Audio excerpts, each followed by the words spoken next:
Buenas noches, siendo las 7:05 vamos a dar inicio a este webinar donde vamos a resolver las preguntas más frecuentes de las propiedades horizontales. Muchas gracias a todos por conectarse. Vamos a estar aquí respondiendo esas preguntas que en nuestras redes sociales y en general nos han venido preguntando al respecto. Lo organizamos, lo coorganizamos con Jurídico Online y Neighbor.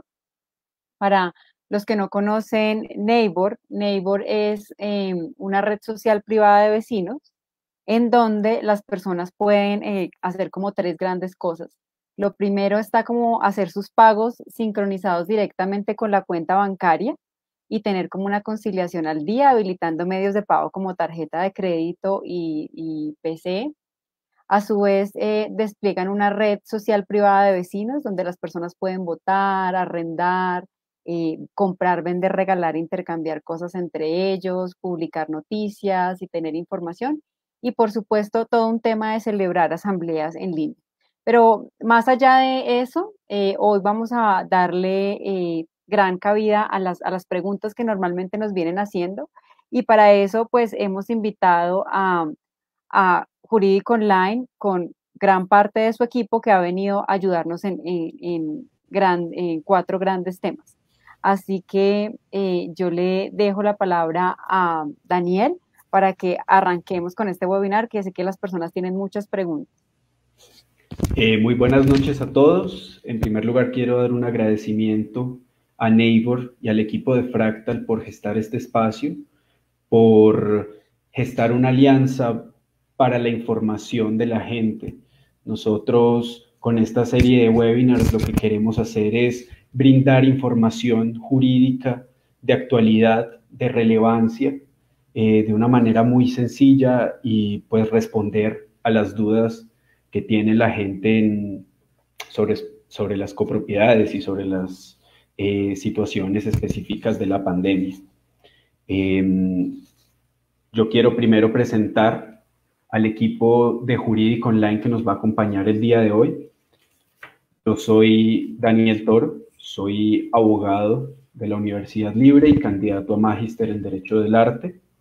Voy a estar hablando al respecto de unas generalidades y un contexto del tema de la Ley 675 del 2001. José Miguel Toro es abogado de la Universidad del Rosario, es especialista en Derecho Constitucional de la Universidad Nacional y va a estar acompañándonos con un tema sumamente importante que es la celebración de asambleas en la época de la pandemia, con miras a todas las restricciones de reunión que hay actualmente. Carlos Adán Zuluaga es abogado de la Universidad Católica, es especialista en Derecho Comercial de la Universidad del Rosario y va a estar hablando sobre temas de convivencia, de medios alternos de solución de conflictos. Por último, nos va a acompañar el doctor Nelson María Toro, quien es abogado de la Universidad Católica, especialista en Derecho Laboral y de la Seguridad Social de la Universidad Católica y tiene un MBA en Administración de Negocios de la Universidad de La Salle. Antes de entrar en materia, yo quiero referirme especialmente a esta alianza entre Neighbor y Jurídico Online. Reiterar que es una unión de filosofías.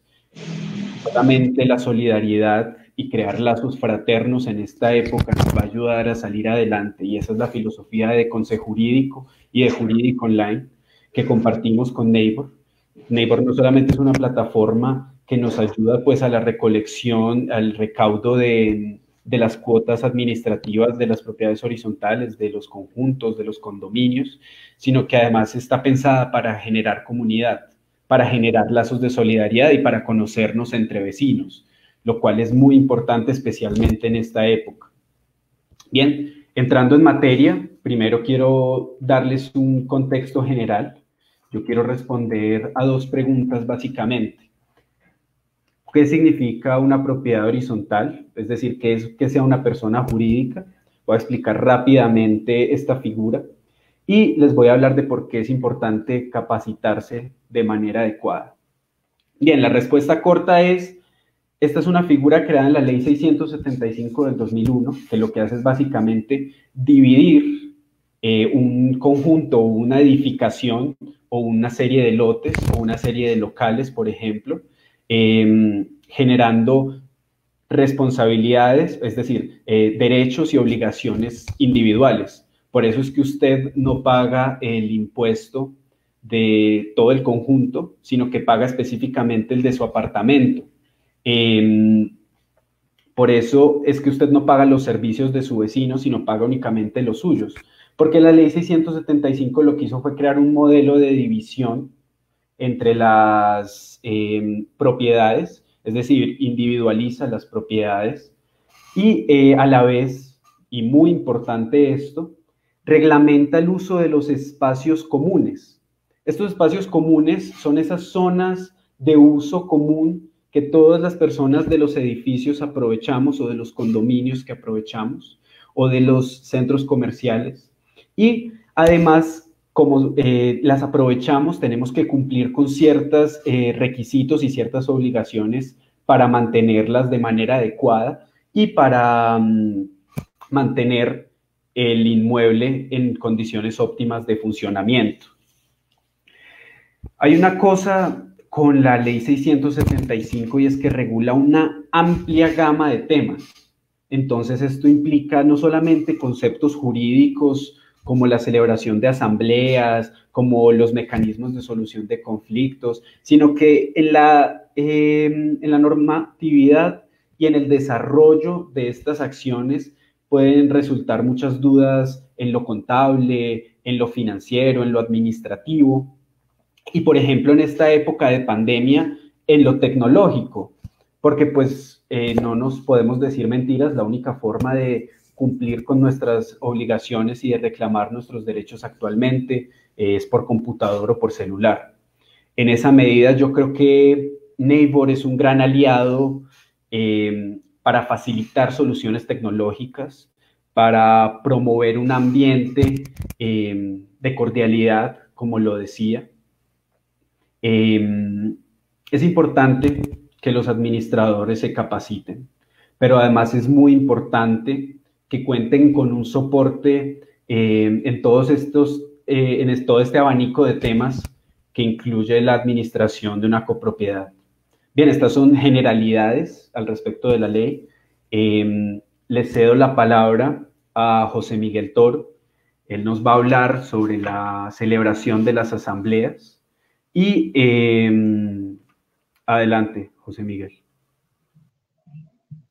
Bueno, muy buenas noches. Muchas gracias a todos los que atendieron esta llamada para asistir a este webinar en el cual estaremos tocando algunos aspectos relevantes.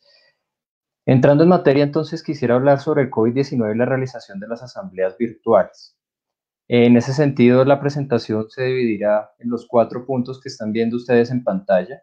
Voy a procurar responder las preguntas que allí están y otras tantas que nos han formulado y que nos han servido como base para preparar este webinar.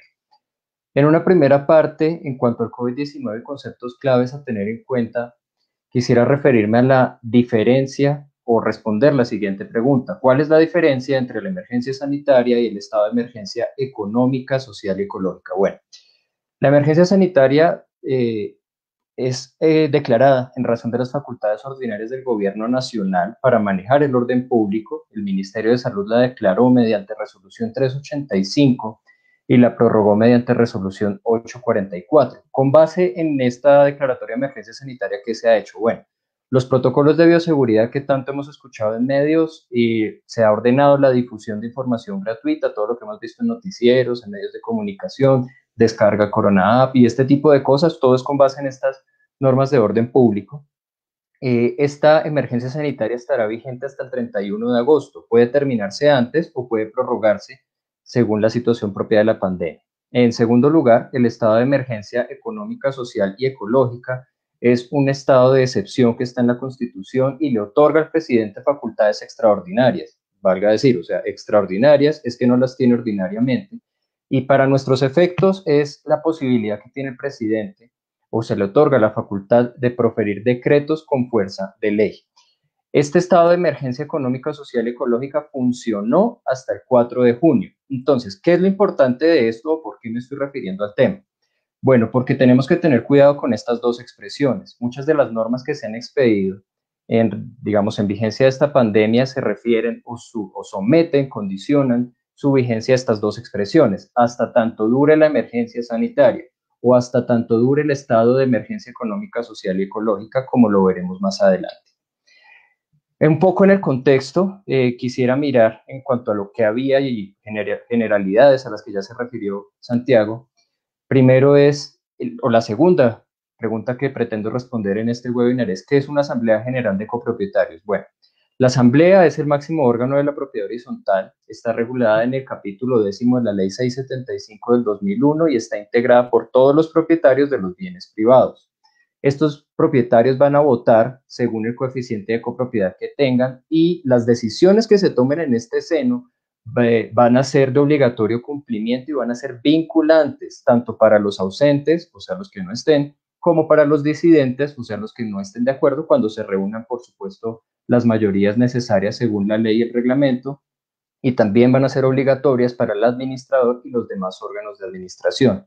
La tercera pregunta que quiero responder es: ¿qué es una reunión ordinaria? Bueno, la reunión ordinaria, por contraposición a la reunión extraordinaria, son aquellas que se llevan a cabo una vez al año por lo menos, según lo establezca el reglamento, normalmente durante los 3 primeros meses del vencimiento de cada periodo presupuestal, es decir, 31 de diciembre se hace el vencimiento del periodo y en enero, febrero, marzo, este es el periodo que existe para que se realice la asamblea ordinaria o la reunión ordinaria de la asamblea.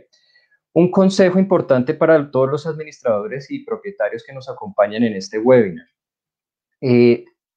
Si usted es administrador, pídale a los copropietarios que le remitan una dirección de correo electrónico. Todos estamos viendo las circunstancias y cómo todo tiende a la virtualidad. Si usted es propietario, remítale a su administrador o inscriba como medio de notificación su dirección de correo electrónico para que allí le puedan llegar las convocatorias. Y más cuando este escenario de virtualidad pareciera llegar para quedarse. La cuarta pregunta que quisiera responder es: ¿qué tipo de reuniones no presenciales existen? Bueno, básicamente la ley 675 se refiere a dos tipos de reuniones no presenciales. La primera son las de comunicación escrita o que también se llaman epistolares. Estas reuniones son las que se hacen, como dice su nombre, por comunicación escrita. El administrador lo que hace es enviar una convocatoria a todos los propietarios en los cuales somete a su decisión una serie de posiciones, propuestas, para que sean decididas en ese seno. Entonces, los propietarios reciben este tipo de comunicaciones y deben pronunciarse al respecto, digamos, estando de acuerdo o en desacuerdo, y se debe contabilizar esa votación en el término de un mes. Estas asambleas son bien complicadas porque pues, el término en realidad es idóneo o es correcto. Un mes es suficiente para responder una comunicación, pero es difícil que todos los propietarios o que el porcentaje que se necesita para tomar una decisión la responda y la responda con los requisitos que exige la ley 675, identificándose con su fecha y, digamos, manifestando una posición clara. El segundo bloque de reuniones no presenciales que existen son aquellas que son por comunicación simultánea, como lo que estamos haciendo en este webinar, nos estamos comunicando de manera simultánea, o las que son por comunicación sucesiva, piensen ustedes en un chat, piensen ustedes en el fax, ¿sí? Entonces, lo que tenemos que tener aquí en cuenta es, uno, este tipo de asambleas existen hace 20 años, no es nada nuevo. Lo segundo que tenemos que tener en cuenta es que un requisito de esta asamblea es poder acreditar cómo se llevó a cabo. La prueba es algo supremamente importante y tiene que establecerse cómo se llevó a cabo, grabaciones, documentos, y de todo esto tiene que dar fe el revisor fiscal y tiene que quedar consignado en el acta. Este último bloque de asambleas en la ley 675 necesitaba de universalidad, o si no, eran o son ineficaces de pleno derecho. ¿Qué significa universalidad? Que esté representado el 100% de las copropiedades en la reunión, lo que es sumamente complicado en copropiedades que tienen un gran número de unidades. Entonces, bueno, teniendo eso en mente, paso a la quinta pregunta. ¿Quién puede impugnar un acta de asamblea? Bueno, la puede impugnar el administrador, la puede impugnar el revisor fiscal y los propietarios de los bienes cuando la decisión que se haya tomado no respete la ley o el reglamento de propiedad horizontal. ¿Cuándo se puede impugnar o cuál es ese término? Tienen 2 meses desde el registro del acta. Recuerden que hay actas que se registran, no todas se registran, pero hay algunas que sí. Por ejemplo, la que hace el nombramiento de un administrador. Entonces, a partir que se hace ese registro, contamos el término de 2 meses, o a partir de la comunicación o a partir de la publicación. Recuerden que las actas de asamblea tienen que publicarse, no puede sencillamente firmarse, insertarse en el libro y guardarse, no. Tienen que publicarse. Normalmente esto se hace en la cartelera. Y tienen que tener en cuenta también que los términos de prescripción y de caducidad estaban suspendidos con ocasión de esta pandemia, precisamente. Entonces, los que hayan realizado alguna asamblea en el marco de esta pandemia tienen un término de 2 meses para interponer las respectivas acciones para impugnar estas decisiones. Tienen que tener en cuenta que estos términos se reactivaron, si me permiten la palabra, a partir del 1 de julio, que es cuando se reactivó todo el servicio judicial. Esto me lleva al tercer punto, que son las modificaciones. La sexta pregunta que quiero responder es, ¿qué modificaciones introdujo el gobierno nacional en materia de asambleas? Bueno, tienen que tener en cuenta que el aislamiento preventivo comenzó el 22 de marzo, es decir, por eso no pudimos hacer o no se pudo hacer en muchos casos las asambleas, porque es raro que las copropiedades lo hagan en enero, en febrero de pronto algunas muy precavidas, pero tampoco es normal, están ajustando aspectos contables. Y en marzo, pues comienza esta situación, ¿no? El aislamiento preventivo está vigente hasta el 1 de agosto. El gobierno expidió 3 normas. ¿Cuáles? La primera es el decreto 398. El decreto 398 se refiere principalmente a sociedades comerciales, porque de hecho lo que hace es reglamentar un artículo de la ley 222 del 95. Este decreto permite que se celebren reuniones no presenciales sin el requisito de universalidad al que ya me he referido con anterioridad. También establece la obligatoriedad de informar a todos los asociados que informen los medios tecnológicos que van a ser usados. También, y este es un punto bien importante, este decreto establece que este régimen es aplicable a todas las personas jurídicas sin excepción. El segundo es el decreto 434, el cual establece un plazo especial para la celebración de reuniones ordinarias hasta dentro del mes siguiente, y ojo con la expresión que se usa, de la emergencia sanitaria. Entonces, es lo primero importante de este decreto, y lo segundo es que es aplicable a todas las personas jurídicas sin excepción, expresamente así lo dice. Con estos 2 decretos en mente, entonces tenemos en cuenta que la conclusión es, se pueden hacer asambleas virtuales, incluyendo las copropiedades, hasta dentro del mes siguiente a la finalización de la emergencia sanitaria. Y hasta aquí el panorama era muy claro, pero el gobierno nacional expidió el decreto 579, que regula las asambleas en copropiedades y establece unas nuevas reglas. ¿Cuáles? Establece que se puede llevar a cabo en forma virtual durante el periodo comprendido entre la expedición del decreto, es decir, el 15 de abril y hasta el 30 de junio, y de manera presencial hasta dentro del mes calendario siguiente a la finalización del, y ojo aquí, estado de emergencia económica, social y ecológica. Este estado de emergencia económica, social y ecológica finalizó el 4 de junio. También establece, bueno, una nueva regla en el sentido de cuándo se puede llevar a cabo la reunión ordinaria por derecho propio, que sería dentro del primer día hábil siguiente a la finalización de la emergencia económica, social y ecológica, lo que para nuestros efectos significa 6 de junio del 2020. Y establece la prohibición de imponer sanciones por no asistir a estas reuniones de manera presencial entre la vigencia del decreto y hasta el 30 de junio. Es decir, en teoría, si no se asiste a las asambleas de manera presencial, ya podrían imponerse sanciones. Esto no es tan blanco y negro como lo voy a exponer a continuación. La séptima pregunta, y teniendo en cuenta lo ya mencionado, es ¿los decretos 398 y 434 son aplicables a la propiedad horizontal o solo el 579? Bueno, el tema no es tan fácil de responder. Digamos, hay una posición de abogados que dice, mire, los decretos 398 y 434 que permiten la realización de asambleas virtuales para todas las personas jurídicas y sin el requisito de universalidad no aplica para propiedades horizontales. Esta es una primera posición. ¿Y cuál es el argumento? Mire, primero, el 579 es una norma posterior y especial para copropiedades. Segundo, el decreto 398 no es un decreto legislativo y en ese sentido no puede modificar una ley.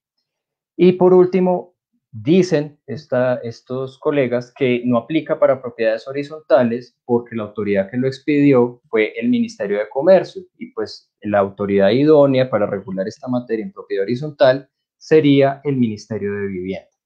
Esta es la primera posición. La segunda posición dice, mire, sí aplican los decretos 398 y 434. ¿Por qué? Primero, el decreto 579 dejó muchos vacíos y la forma de resolverlos es a través de estos decretos. Segundo, ok, el decreto 398 no es un decreto legislativo, pero si usted mira su contenido, este decreto quiso modificar dos normas con rango de ley, la ley 222 del 95 en materia de sociedades, como ya lo he mencionado, y el decreto legislativo 019 del 2012, o el decreto ley 019 del 2012, que es el más conocido como el antitrámites.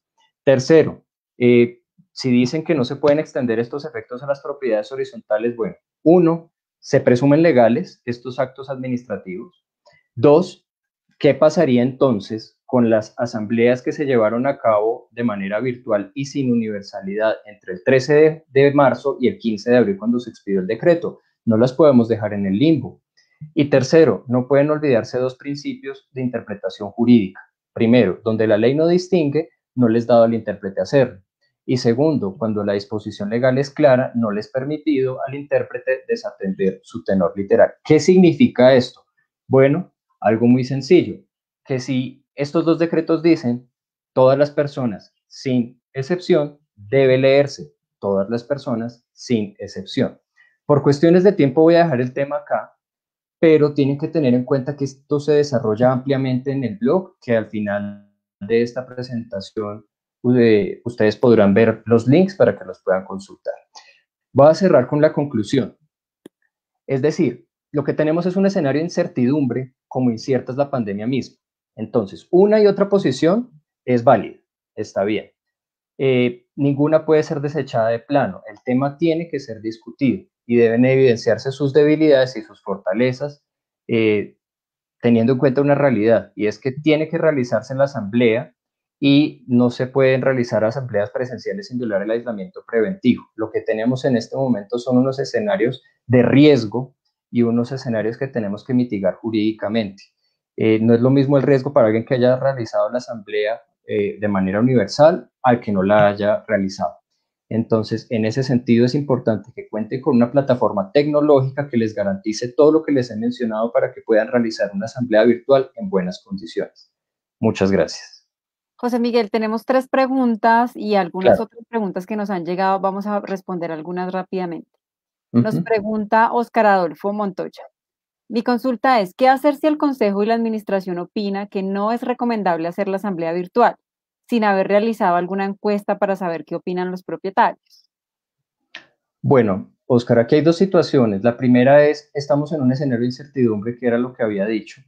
¿El problema cuál es? Uno, la asamblea la tiene que convocar el administrador. En la pregunta que usted me hace, estamos en un escenario de no convocatoria. Entonces, dos, ¿qué dice la norma cuando no hay convocatorias? Se puede realizar la reunión por derecho propio. En ese sentido, los términos para realizarse en la asamblea por derecho propio ya están vencidos, porque según el 579 tendría que haberse hecho el 6 de junio. Entonces, reitero, estamos en un escenario de incertidumbre.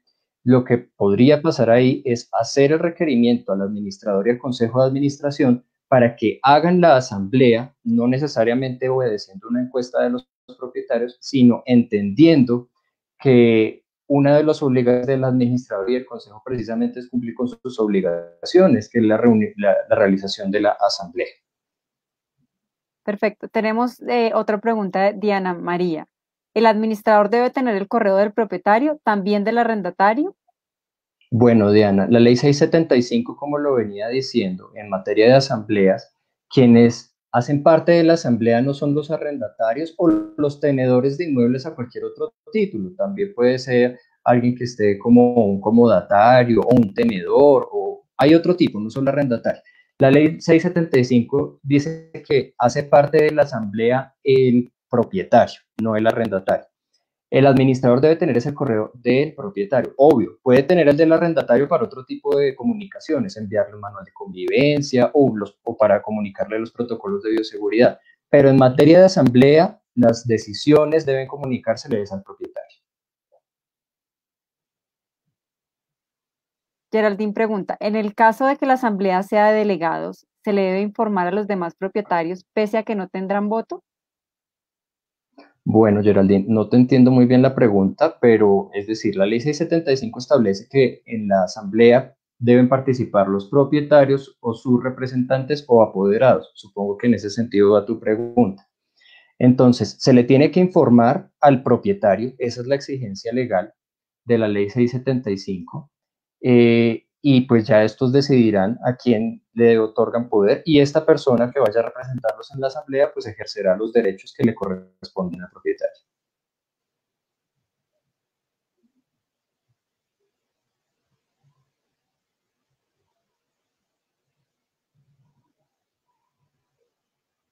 Paola, creo que se fue el audio, pero bueno, aquí estoy viendo la pregunta, dice Ángela Riveros, en este momento podemos hacer asamblea virtual. Bueno, sí se puede, Ángela, lo que quiero decir o lo que he reiterado en la exposición es estamos en un escenario de riesgo, estamos en un escenario de riesgo porque es posible que el criterio de interpretación judicial ante una eventual impugnación de un acta sea, miren, en las circunstancias en que estamos efectivamente era aplicable el decreto 398 y el 434 a los que me he referido. Entonces, pues la asamblea virtual perfectamente sería válida, así como las decisiones que se tomaron en ella, así como podríamos estar en el otro extremo. Yo te respondería con dos puntos. El primero, el peor de los escenarios es no hacer la asamblea, porque además esa sería, digamos, como una infracción al régimen de responsabilidad de los administradores. Y la segunda parte en la que te respondería la pregunta es importante que esta asamblea que lleguen a hacer, idealmente, es difícil en propiedades grandes, pero idealmente que reúna un quórum universal, eso digamos sería un blindaje jurídico grandísimo, y la segunda, que cuenten con una buena herramienta tecnológica que les permita a ustedes probar cómo convocaron, qué participantes hubo, qué decisiones se tomaron y con qué mayorías. Bueno, sé que hay muchas más preguntas. Nosotros tenemos como algunas otras preguntas que las personas nos hicieron que vamos a tratar de responder muy rápidamente. Algunas de ellas es, por ejemplo, cuando se hacen asambleas virtuales, ¿qué computadores deben usar? Bueno, dependiendo de la herramienta que ustedes tengan, si es en el caso, por ejemplo, tienen Neighbor, pueden utilizar el PC o pueden utilizar el computador. Básicamente, lo que se hace en Neighbor es que se integra con una herramienta de transmisión como Zoom, como ustedes están viendo en pantalla, o como Facebook o YouTube o demás, y las personas pueden ir viendo la transmisión y responder en la parte, digamos, lateral. Se puede ingresar del celular, depende de la aplicación con la que ustedes vayan a hacer la herramienta. Si es el caso de Neighbor, si tiene su aplicación móvil, ya ustedes deberán revisar con cuál es. ¿Cómo se controla la presencia real de las personas? Bueno, normalmente en el caso de Neighbor o la herramienta que ustedes están viendo, él cada 5 minutos verifica que la persona esté enfrente de la pantalla y él valida el quórum o la cantidad de participantes. ¿Se puede votar? Efectivamente se puede votar. Neighbor controla esto a partir de el coeficiente de las personas. ¿Cómo se accede a los resultados de votaciones y garantías de transparencia? Bueno, aquí en tiempo real las personas cuando van votando van viendo directamente los resultados y pues se van tomando como las decisiones internas. Capacidad mínima y máxima de las asambleas, bueno, nosotros digamos tenemos planes específicos para la capacidad y hemos llegado a hacer asambleas hasta de 1000 copropietarios. Eh, Cerremos este tema de asambleas, José Miguel, con eh, esta pregunta que nos trae Sandra. Cuando el propietario no puede asistir a la asamblea el propietario debe dar poder y aparte debe adjuntar certificado, donde en caso de que cualquier decisión se tome, la garantía sea la casa. Bueno, no entiendo la última parte de la pregunta de Sandra, pero digamos, sí, cuando el propietario no puede asistir a la asamblea, debe ser representado por alguien. Esa es la exigencia y en muchas copropiedades existe la sanción por inasistencia. Entonces, para evitarlo, no es necesario que lo haga el propietario personalmente, lo puede hacerlo mediante apoderado. Se adjunta el certificado, digamos que cada vez que hay una transacción inmobiliaria, normalmente los reglamentos de propiedad horizontal establecen que se debe informar a la administración, entonces él debe tener consolidado quién es y quién no es el propietario de cada inmueble. Y si no he podido colocarme al día en el pago de expensas, ¿me pueden mandar ya a cobro jurídico? Bueno, ya este es un punto, digamos, uno de los vacíos que se encuentra en el decreto 579 y es en lo referente a este tipo de suspensiones, porque el 579 en muchas de sus manifestaciones o de sus regulaciones estaba vigente hasta el 30 de junio. Entonces, desafortunadamente, el vacío que dejó el decreto 579 es como si a partir del 1 de julio todo hubiera vuelto a la normalidad en estas materias específicas. Entonces, sí te podrían ya mandar a cobro jurídico. Normalmente existen unos protocolos, como durante 30 días de mora va a cobro prejurídico y después a jurídico, pero sí, y por supuesto tendrás que contar una defensa jurídica para atender.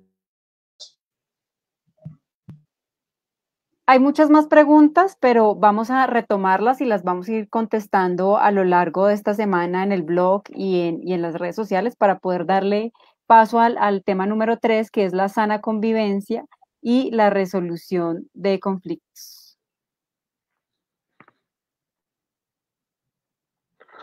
Muy buenas noches para todos los presentes y gracias por acompañarnos. En los siguientes minutos les hablaré de la sana convivencia y la resolución de conflictos en la propiedad horizontal. La metodología será contestando algunas preguntas comunes y de carácter general y luego algunas específicas que nos permitan conocer un poco más de este tema. Iniciemos, por ejemplo, con la primera pregunta que nos llegó, que es ¿por qué es importante la sana convivencia? Pues la sana convivencia es prioridad en la sociedad, ya que nos permite tener una tranquilidad y respeto unos a otros. Todo esto a través de unas normas que son inculcadas como valores y es gracias a esto lo que nos lleva a convivir con las demás personas a nuestro alrededor. Inclusive fíjense que para el caso que nos ocupa, la ley de propiedad horizontal estableció, entre otros de sus principios orientadores, la convivencia pacífica y solidaridad social, así como el respeto de la dignidad humana. La siguiente pregunta es, ¿cuál es la importancia del comité de convivencia? Pienso que la importancia está en que gran parte de los problemas que se presentan en la propiedad horizontal son justamente por convivencia. Unos radican sobre el incumplimiento de las normas establecidas en los reglamentos de propiedad horizontal o en la misma ley. Y otros se derivan de conductas que muchas personas no se encuentran que muchas veces no se encuentran reglamentadas, pero que su incumplimiento lleva a que en la copropiedad se generen conflictos que no solo dañan la convivencia, sino que por su reiteración contribuyen a la desvalorización de las unidades privadas. Ahora, por supuesto que en caso contrario, cuando hay una excelente convivencia, hace que un edificio se valorice y que el desarrollo administrativo sea mucho más eficiente. La siguiente pregunta es, ¿qué herramientas existen para resolver los conflictos? Bueno, el primer filtro es precisamente el comité de convivencia, porque permite que se resuelva la problemática al interior de la misma unidad residencial.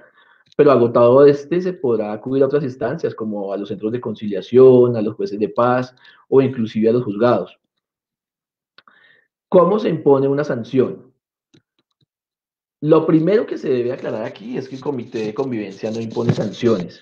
Esto le corresponde de manera exclusiva a la asamblea de copropietarios, de conformidad con las reglas establecidas en el reglamento de propiedad horizontal y con observancia del debido proceso.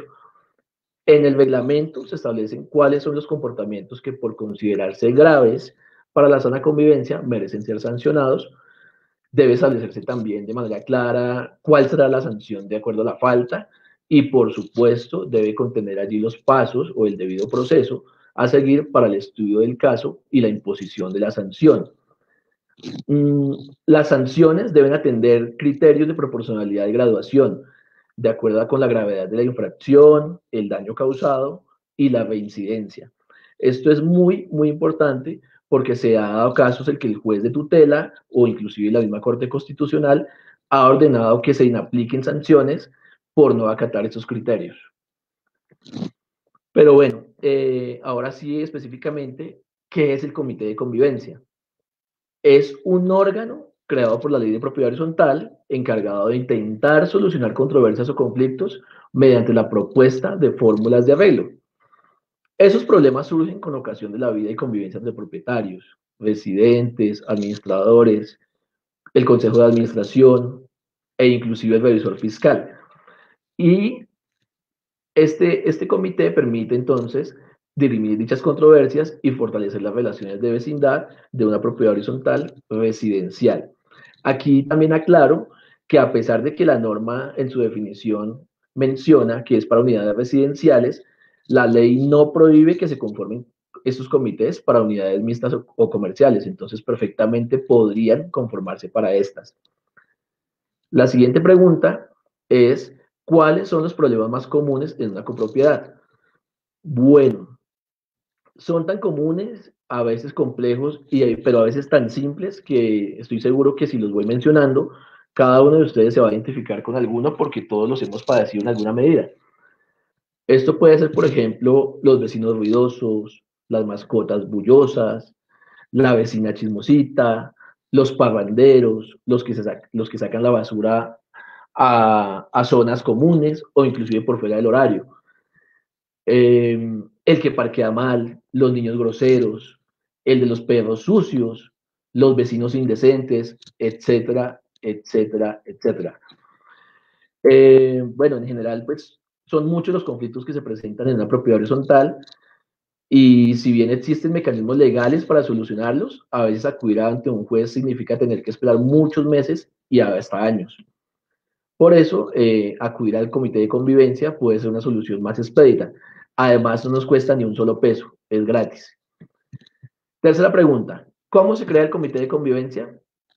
Bueno, en el reglamento de propiedad horizontal se podrá crear el órgano para por la asamblea de copropietarios y es la misma asamblea la que podrá crear y aprobar un manual de convivencia con las normas para la sana convivencia, el cual debe estar ajustado a la Constitución, a la ley, al Código de Policía y al reglamento de propiedad horizontal, por supuesto. ¿Quiénes conforman el comité de convivencia? Lo conforma un número impar de personas con un mínimo de 3 y que son designados por la asamblea de copropietarios en la reunión ordinaria, pero excepcionalmente se puede delegar esta función en el consejo directivo. En mi criterio podrían ser un número par, no, porque es que eso no es un cuerpo colegiado que tome decisiones, pero bueno, la ley estableció que un número impar y de mínimo 3. Otro requisito para estas personas es que pueden ser propietarios o residentes, es decir, aquí no se exige que sean propietarios, sin embargo, sí es importante decir que, que a pesar de que no sea requisito ser residente, es lo más recomendado porque son estas personas las que verdaderamente conocen la problemática de la copropiedad y por eso además pueden mostrar mayor empatía a la hora de intentar solucionar un conflicto. El nombramiento de estas personas del comité se hace para periodos de 1 año, pero pueden ser removidos libremente por decisión de la misma asamblea o consejo según corresponda, según quien tenga la facultad en los estatutos. Y estos miembros del comité ejercen sus funciones sin ningún tipo de retribución, es decir, que es a título gratuito. La siguiente pregunta es si es obligatoria la conformación del comité de convivencia. No, la ley establece que es facultativo, por eso allá en su artículo 58 de la ley de propiedad horizontal, cuando habla sobre solución de conflictos, dice, se podrá acudir al comité. Entonces, si una copropiedad, por ejemplo, actualmente no tiene reglamento de propiedad horizontal, puede crearlo para que entre en funcionamiento mediante una reforma al reglamento de propiedad horizontal. Pero si ya lo tiene creado, pero no lo tiene en funciones, pues ahora que estamos conociendo acerca de él, sería una buena oportunidad de implementarlo, ya que todo está creado y solamente falta la implementación. La sexta pregunta frente a este punto es si es obligatorio acudir al comité de convivencia. No, como he venido diciendo, siempre es facultativo. Si bien la persona que se sienta afectada por una situación con un vecino, con el administrador, con otro residente, puede acudir directamente ante un juez de la República, lo que se busca con la creación del comité de convivencia es acudir ante un ente más expedito que pueda ayudar a encontrar una solución al conflicto. Pero si bien la persona lo quiere hacer, puede acudir directamente ante un juez para resolver su conflicto o ante un centro de conciliación, cualquiera que esté autorizado en el país. Siguiente pregunta. ¿Qué asuntos no puede conocer el comité de convivencia? No es de competencia, no es su facultad conocer asuntos de carácter económico. Por ejemplo, si un copropietario se encuentra en mora con sus cuotas ordinarias o extraordinarias, esto no es un asunto que se deba debatir en el comité de convivencia. El que tiene esa facultad es el administrador, quien está en la obligación de iniciar todas las acciones de cobro. Además, bajo este ejemplo, bajo una situación de una eventual condonación de intereses de mora, le corresponde a la Asamblea General de Propietarios la aprobación, y nadie más lo puede hacer, ni siquiera el administrador, mucho menos el comité, que no tiene para nada ese tipo de competencias. La siguiente pregunta para resolver es: ¿cuál es el procedimiento para tramitar una queja ante el comité de convivencia? Bueno, se elabora la queja por parte del afectado, que podría ser inclusive la misma copropiedad. Se envía la queja al comité de convivencia. ¿A quién se le envía? Al administrador, es como la persona encargada o ese canal que hay entre las partes. Se hace la citación, se escucha a las partes, el comité presenta fórmulas de acuerdo y se levanta un acta con las decisiones tomadas. La siguiente pregunta es: ¿qué debe contener un acta del comité de convivencia? Bueno, todas las consideraciones del comité se consignan en actas y se recomienda que en su redacción de los acuerdos se les dé el efecto de una transacción entre las partes para que con posterioridad puedan ser exigibles. Para las actas que se realicen a través del comité de convivencia o del comité de convivencia, se recomienda que tenga al menos estos puntos: la fecha de la conciliación, las partes que intervinieron, una descripción detallada del conflicto o problema, los compromisos adquiridos por cada una de las partes, en lo posible poniendo fechas y demás que permitan determinar bien cuál es el compromiso, para que en caso de incumplimiento eso pueda ser sancionado por el Consejo de Administración, obviamente, o la Asamblea de Copropietarios, obviamente respetando el debido proceso estipulado en el Reglamento de Propiedad Horizontal o en el Manual de Convivencia de cada conjunto o unidad residencial. Finalmente, lleva la firma de todos los asistentes. Esta acta debe ser llevada por el administrador de la copropiedad. Y para terminar, indicar que por la ley de habeas data, dicha información solo puede ser consultada por las partes o autoridades competentes. Bueno, espero que esta información haya sido clara, pero sobre todo de gran ayuda para ustedes.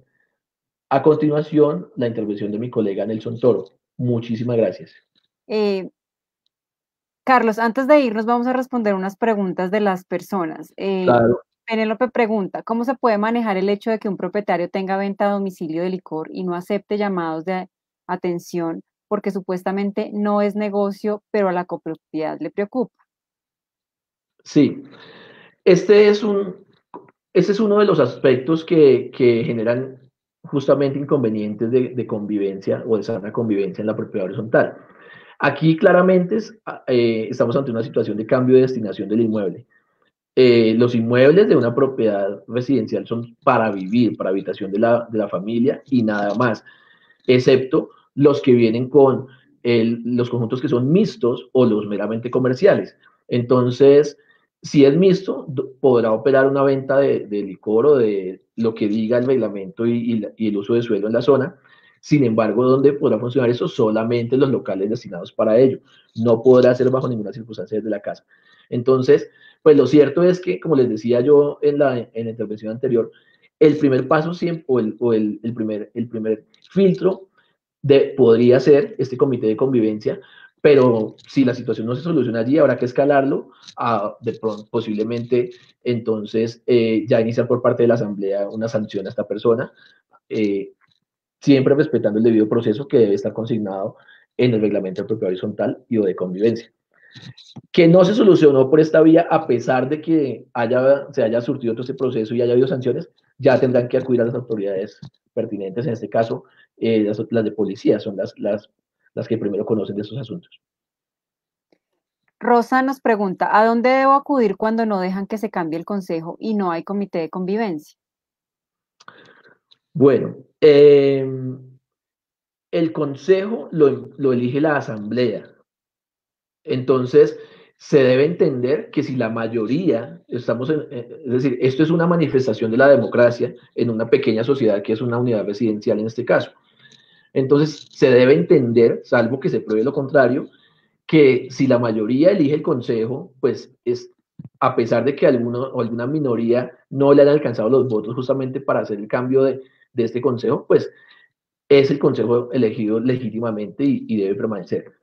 En cuanto al comité de convivencia, pues lo que ocurre es lo que yo les mencionaba ahorita también, y es que no es obligatorio tener el comité, y de existir, pues deberían pasar una solicitud a la asamblea para ponerlo en funcionamiento, en caso de que falte algo por establecer, por ejemplo, el manual de convivencia o sí, a lo que me refería yo de las reglas claras para que funcione el comité.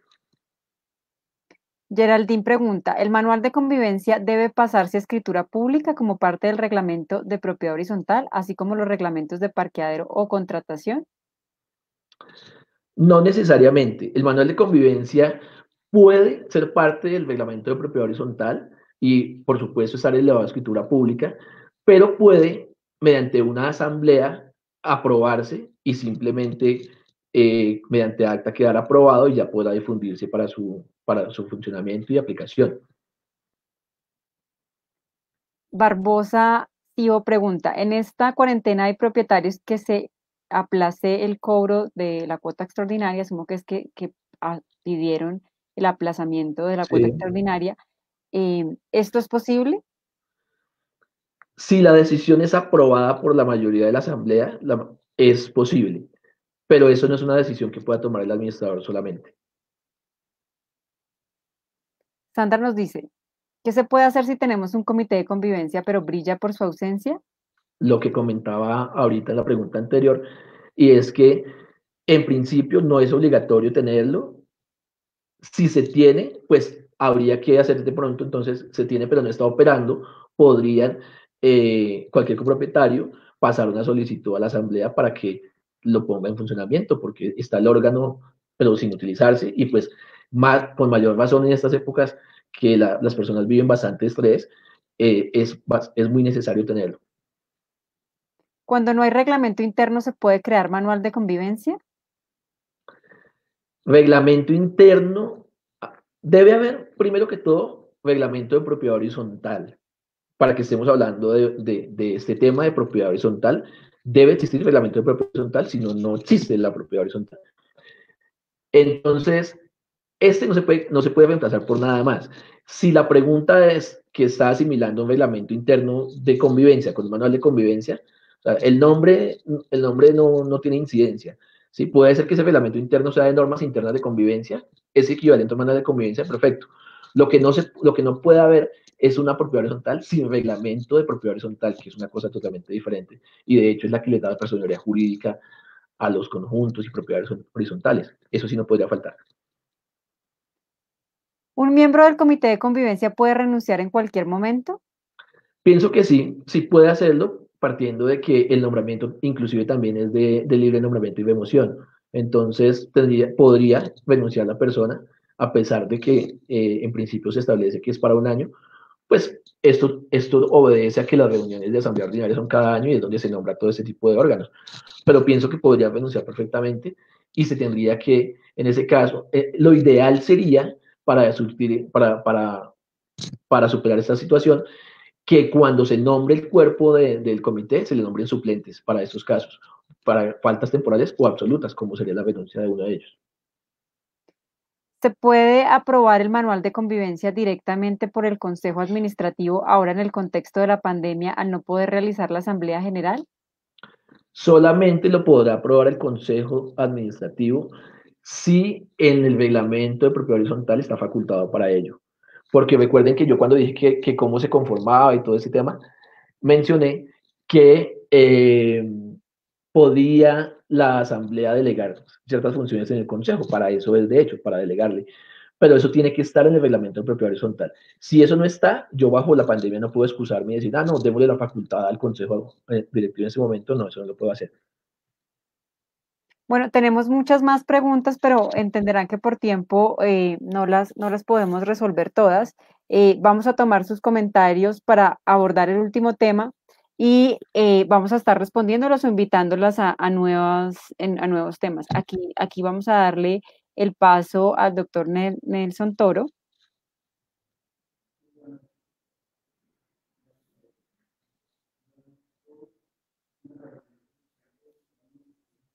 Nelson, no se te escucha. Muy buenas noches Paola, buenas noches a todos. Mil gracias a las personas que asisten a este webinar. Este es el primero de una serie de webinar que vamos a realizar de este tema tan interesante que es la propiedad horizontal y cómo Neighbor se convierte en una herramienta de apoyo muy fuerte para los conjuntos y para toda la propiedad horizontal. Me tocó el tema correspondiente a protocolos de bioseguridad y las relaciones laborales. Son dos temas bastante complejos porque lamentablemente los colombianos hemos sido un poquito desordenados con los protocolos de seguridad, el uso de los tapabocas, el distanciamiento social, y eso pues ha conllevado un incremento en los casos de contaminación del COVID. En estos conjuntos en donde se moviliza tantas personas, no solamente las personas que viven allí, sino aquellos que son los proveedores, aquellas personas que llegan a entregar correspondencia, los que van a visitar a las personas, siempre incrementa la posibilidad de que se dé esta situación. Por ello, el Gobierno Nacional, a través de distintas resoluciones, ha buscado controlar esta situación.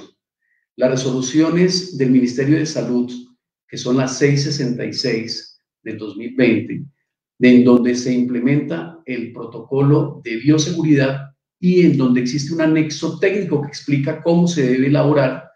La resolución 890, que fue del 26 de junio de este año, también está dirigida al sector inmobiliario.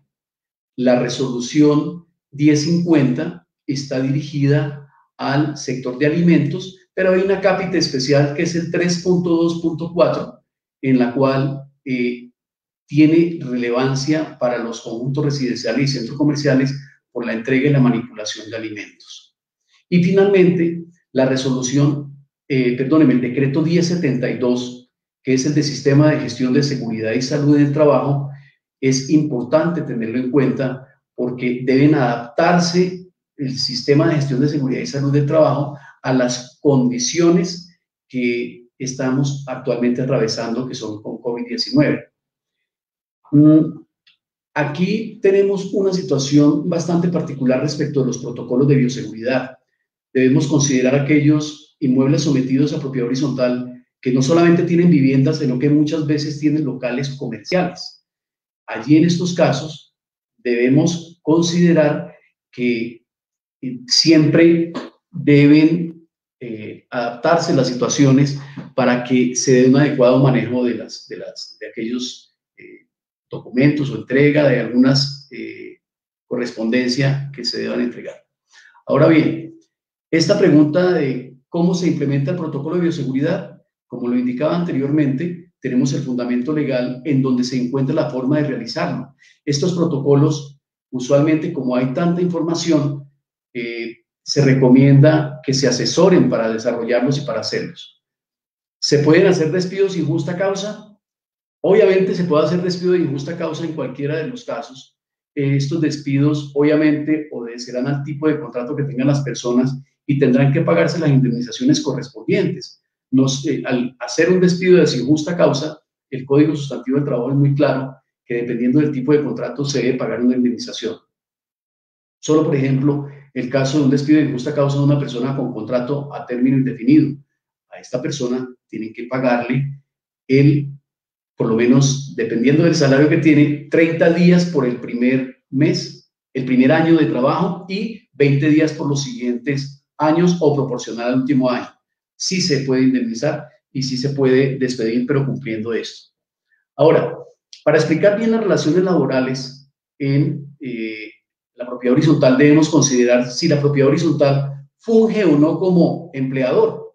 Si la propiedad horizontal funge como empleador y contrata directamente a las personas que prestan el servicio de vigilancia, de aseo, de mantenimiento de zonas comunes, pues obviamente al convertirse en empleador tiene que implementar este sistema de gestión de seguridad y salud del trabajo, que está reglamentado, repito, por el decreto 1072 de 2015, y al implementarlo debe ajustarlo a las actuales condiciones para que los protocolos de bioseguridad se implementen. Estos protocolos de bioseguridad van desde el ingreso de la persona al conjunto o al centro comercial, el tránsito y la forma de salir de la persona. Aquí tenemos que tener en cuenta en los protocolos que debe desinfectarse los zapatos, debe utilizarse el tapabocas de manera obligatoria, debe llevarse el distanciamiento social, poner los avisos correspondientes para que las personas cumplan con todos estos elementos, y el administrador debe velar porque se cumpla. Aquí hay algo muy importante, y es que el administrador debe mantener ese distanciamiento, y por eso recuerdo ahora la pregunta respecto del correo electrónico. Es vital que el administrador tome los correos electrónicos de las personas para mantener el contacto por esta vía, o de los proveedores o de quien tiene contacto con el conjunto residencial. Por eso este sería el primer grupo, aquellos que contratan de manera directa a sus trabajadores. Hay un segundo grupo que terceriza estos trabajadores a través de empresas que prestan servicios de vigilancia o servicios de aseo o servicios de jardineros. Esta tercerización no significa que la responsabilidad de velar por la protección de la vida de estos trabajadores no exista algo que se llama solidaridad. El administrador debe velar porque le entreguen a estas personas los dispositivos de bioseguridad para su protección, tales como el tapabocas. En algunos casos se debe utilizar la careta cuando hay contacto con las personas por parte de los vigilantes o de los aseadores o de las personas que prestan en general el servicio en la administración. Y allí esta solidaridad se puede predicar si eventualmente ellos omiten su obligación de estar velando por la seguridad. Recordemos que no solamente la seguridad de los trabajadores, repito, sino la seguridad de las personas que conviven o copropietarios o arrendatarios que están allí viviendo en el conjunto o en el centro. Digamos que a veces hay una mixtura entre centro comercial y vivienda, y repito, el no estar pendiente del cumplimiento de estos protocolos puede conllevar a un tema de detrimento patrimonial al tomar malas decisiones. Por eso, cuando hablamos de este segundo grupo, se debe velar por confirmar que las personas están vinculadas a una ARL y una EPS. Por eso, como vamos a ver en uno de los decretos, porque voy a tratar de detenerme un poco en decir unas particularidades de estos decretos, pues obviamente las personas que fungen como administradores deben cumplir unos lineamientos mínimos que están allí establecidos, como por ejemplo, si hablamos de la resolución 666 de 2020, cuyo objeto es adoptar ese protocolo de bioseguridad. Recuerden que allí hay un anexo técnico que ustedes pueden consultar. Nosotros vamos a hacer lo posible por colgarlo en nuestras redes sociales y en nuestra página para que ustedes lo puedan consultar. Y allí hay unas obligaciones tanto del empleador, refiriéndonos al grupo 1, tanto del trabajador de estas unidades residenciales o de estos inmuebles sometidos a propiedad horizontal. De parte del empleador, sus obligaciones que están contenidas en estas resoluciones, implementar las normas contenidas allí, capacitar a los trabajadores y a los contratistas que prestan el servicio a estas copropiedades, adoptar las medidas para disminuir la exposición de las personas a este grave problema que es el COVID. Y algo muy importante, por favor, deben reportar los casos en los cuales exista de personas que tengan COVID o de los trabajadores. Y reportarlo no solamente a la ARL, sino también a la Secretaría de Salud de la ciudad o de la capital o del municipio que corresponda. El trabajador tiene unas obligaciones de las cuales resalto cumplir con protocolos de bioseguridad. Si eventualmente en su familia alguien resulta con este problema, debe reportarlo en la empresa porque la posibilidad de que la persona también esté infectada es muy alta. Y en su caso particular tiene la obligación de reportar su estado de salud al empleador. Estos protocolos de bioseguridad deben ser vigilados por la Secretaría de Salud de la ciudad en la cual se encuentra el bien inmueble. Luego vamos a la resolución 890, pero vamos a hacer algo muy corto. La resolución 890 de 2020 está dirigida al sector inmobiliario. Y dentro del sector inmobiliario hay una cápita especial dirigida a los inmuebles sometidos a propiedad horizontal. Esta tiene 7 puntos muy vitales en un capítulo que no voy a poder explicar detalladamente, pero quiero mencionarlos. Debe el administrador implementar unas medidas que se apliquen al interior de la propiedad horizontal, que sean medidas de bioseguridad, tanto en avisos, en señalización, en cumplimiento de protocolos, en distanciamiento social, en evitar la exposición de los copropietarios y de los trabajadores a estar en reuniones de cualquier tipo. Segundo, la restricción del uso de zonas comunes. Las piscinas, los salones de eventos no se pueden utilizar. La programación de mantenimientos, en la medida de lo posible, los mantenimientos preventivos, reducirse al máximo y hacerlos de emergencia. Y cuando vayan las personas, por favor, solicítenle su carnet de la ARL y de la EPS. Verifiquen, ojalá, la temperatura de la persona al ingresar, hagan la limpieza de los zapatos, la lavada de manos y el uso del tapabocas. Y en el caso del vigilante o de la persona que los atienda, traten que utilicen mascarilla para disminuir esa exposición, porque son las personas que más están expuestas a este problema. El ingreso y el manejo de proveedores, en la medida de lo posible, hacerlo electrónicamente, que sus facturas y todo lo demás vayan electrónicamente. El manejo de las mudanzas. Las mudanzas es una cápita especial porque allí la posibilidad de que se tenga la infección es muy alta. Por ello, cuando hagan el tránsito, esas zonas deben ser desinfectadas. No pueden ingresar más de dos personas a hacer el trasteo. Y estas personas deben cumplir los protocolos de bioseguridad. Si no lo cumplen, ustedes tienen la obligación de reportar y obviamente hay una sanción para las personas que no utilicen tapabocas o los elementos de bioseguridad. Está alrededor de 930.000 pesos, si mal no estoy. Y finalmente, hay que tener unas medidas para la recepción de los paquetes o la correspondencia.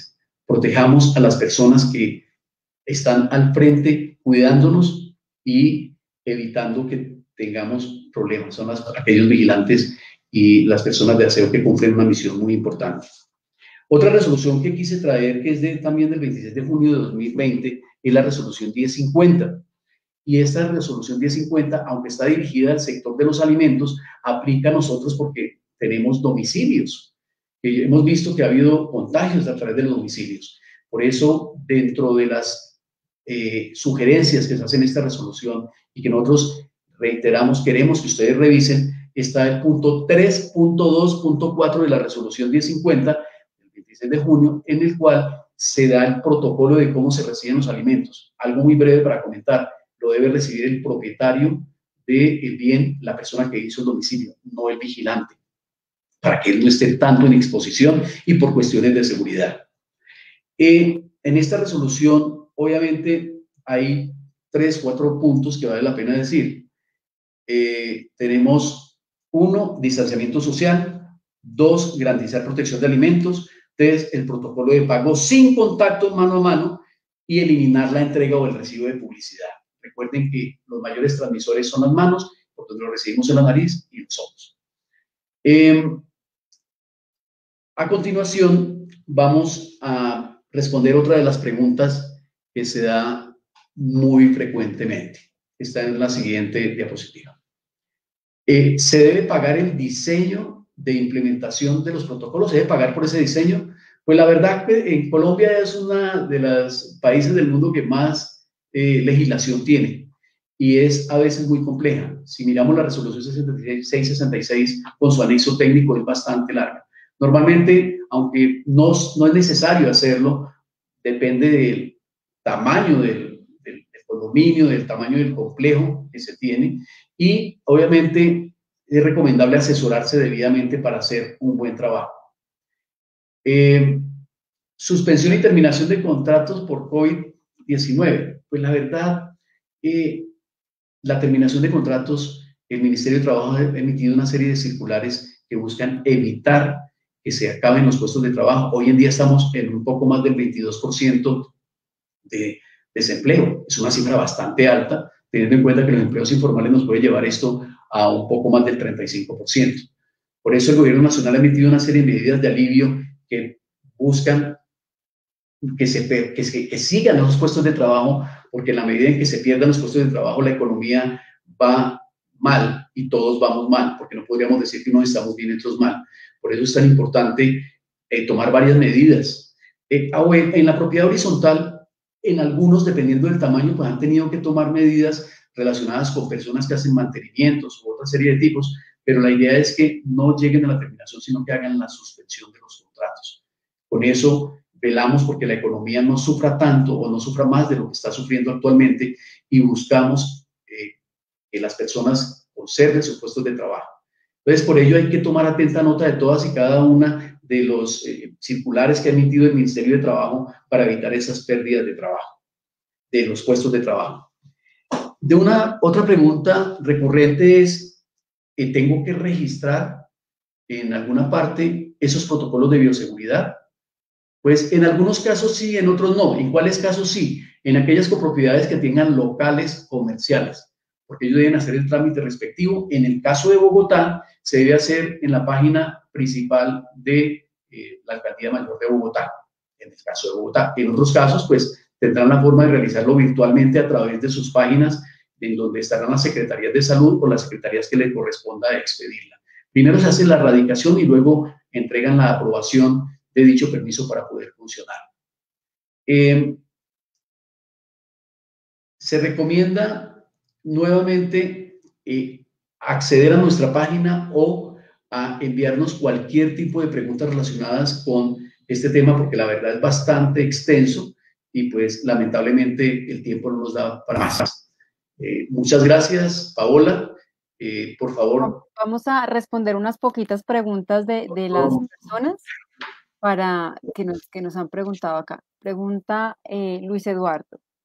¿Qué gabelas le dio el gobierno a los contratistas independientes en temas de pago de seguridad? Porque algunos contratistas para mantenimiento se excusan en ese tema. A ver, esta es una pregunta un poco complicada porque yo supongo que cuando estamos hablando de los contratistas independientes, estamos hablando de los que contratan en la copropiedad.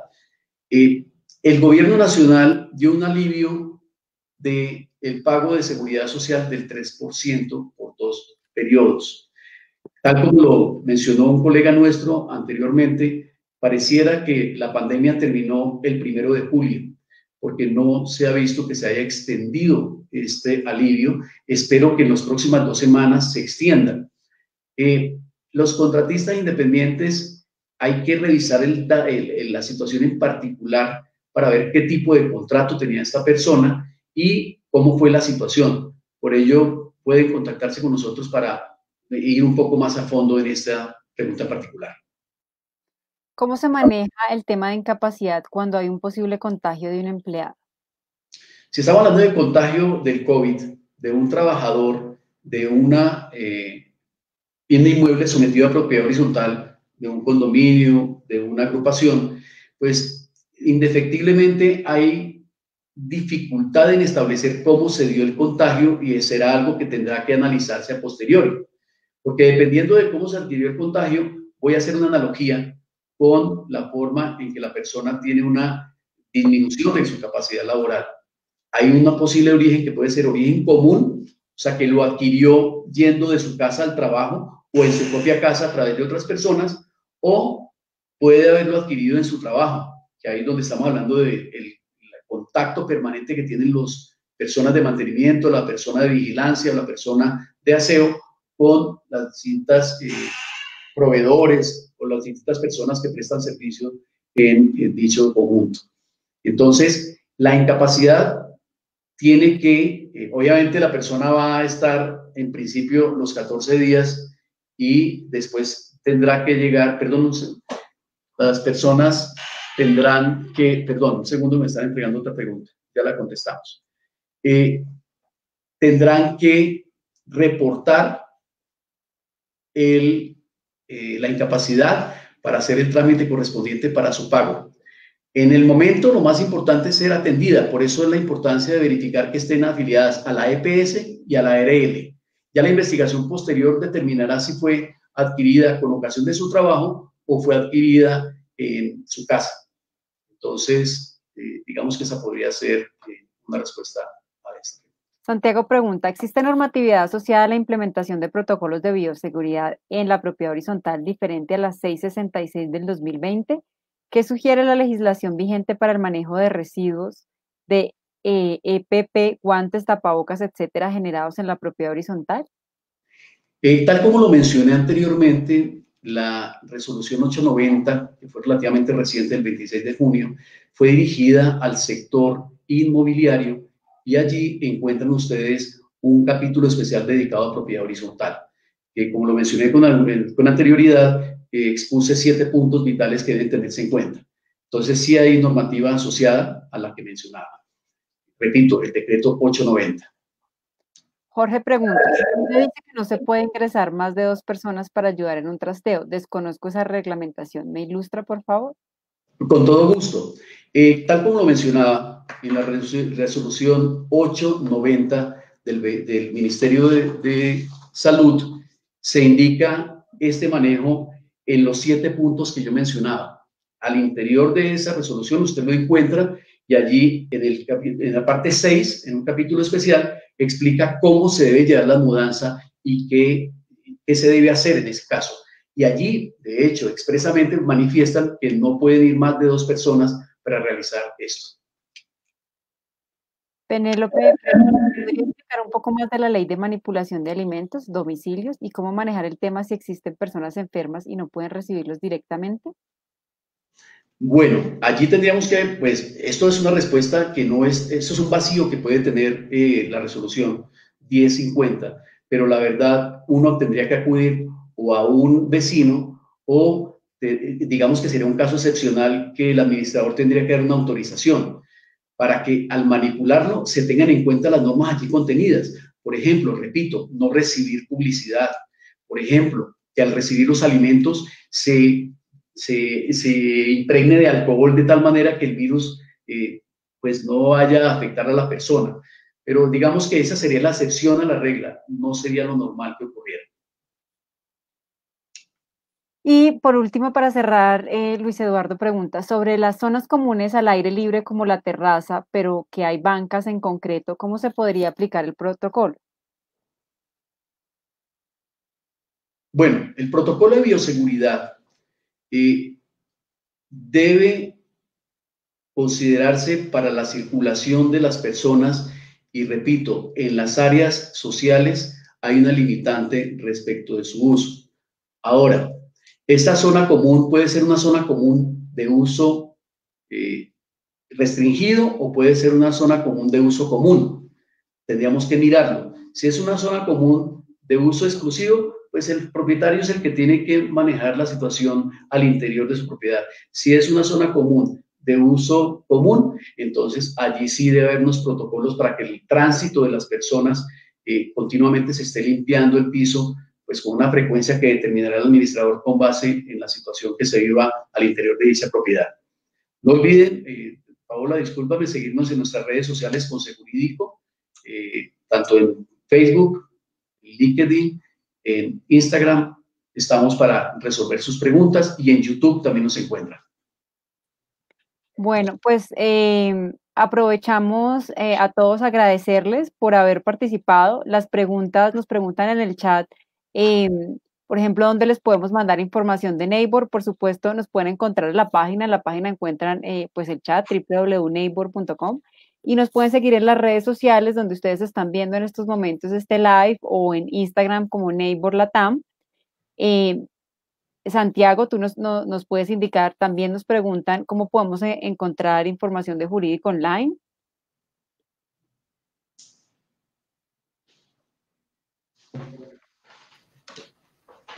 Buenas noches a todos. De nuevo quiero reiterar el agradecimiento por haberse conectado en este primer webinar de Jurídico Online y de Neibor.